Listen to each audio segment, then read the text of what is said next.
Hi friends, ఈరోజు అయితే రెండు మామిడి పళ్ళతో అయితే ఐస్ క్రీమ్ చేద్దామని అనుకున్నామండి. అయితే ఆ ప్రాసెస్ ఏంటో చూద్దాం. ఇప్పుడు నేను రెండు మామిడి పళ్ళను తీసుకొని మంచిగా కడుక్కొని ఇలా కట్ చేసుకోవాలి. వీడియోలో చూపించిన విధంగా కట్ చేసుకున్న తర్వాత ఒక స్పూన్తో అయితే మొత్తం గుజ్జంతా రెండు మామిడి పళ్ళ నుండి అయితే తీసేసుకోవాలి. ఒక గిన్నెలో తీసేసుకున్న తర్వాత మనం మిక్సీ అయితే పట్టుకోవాలన్నమాట. అలాగే ఉంటుంది కదా, మెత్తగా చేసుకోవాలి. మిక్సీ వేసుకొని ఇప్పుడు ఇదంతా గుజ్జంతా తీసేసాను నేను. గిన్నెలో తీసిన తర్వాత మిక్సీ పట్టుకోవాలి. ఒక గిన్నె తీసుకొని మనం పాలైతే మరిగించుకోవాలి. ఒక 2 గ్లాసులు అయితే పాలు వేసుకోవాలి. చాలా బాగుంటుంది.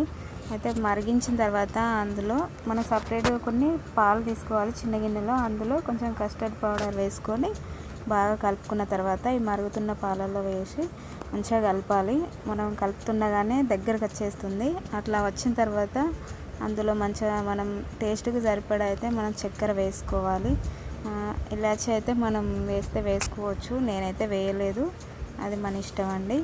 ఇది చక్కెర వేసిన తర్వాత బాగా కలుపుకొని మనం మిక్సీ పట్టుకోవాలండి. ఈ మిశ్రమం కూడా మిక్సీ పట్టుకోవాలి. మామిడి పండ్ల గుజ్జు ఉంది కదా, దాంతోపాటు ఇది కూడా మిక్సీ పట్టేసుకొని 2 బాక్స్లో అయితే నేను ఇక్కడ వేసుకున్నాను. నాకు ఇందులో అయితే సరిపోయింది. ఈ బాక్స్లో వేసుకొని మూత పెట్టేసుకొని ఒక నైట్ అంతా అయితే మనం డీప్ ఫ్రిడ్జ్లో అలాగే పెట్టుకోవాలి. మంచిగా గడ్డలాగా వస్తుందన్నమాట. అది ఎలా ఉంటుందో నేను ఇప్పుడు మళ్ళీ చూపిస్తాను.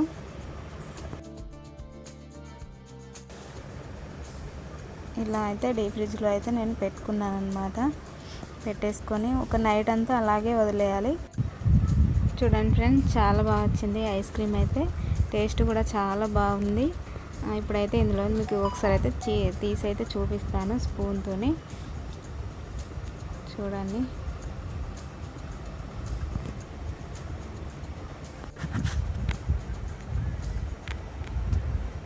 ఫ్రెండ్స్ మా వీడియో అయితే నచ్చినట్లయితే ఒక లైక్ చేయండి ఫ్రెండ్స్. మా ఛానల్ని కొత్తగా చూస్తున్నట్లయితే సబ్స్క్రైబ్ చేసుకోండి. చూడండి ఫ్రెండ్స్, చాలా బాగా వచ్చింది కదా. పిల్లలైతే చాలా ఇష్టంగా తిన్నారు ఫ్రెండ్స్. మీరు కూడా ట్రై చేయండి. ఈ వీడియో నచ్చినట్లయితే ఒక లైక్ చేయండి ఫ్రెండ్స్. Thank you.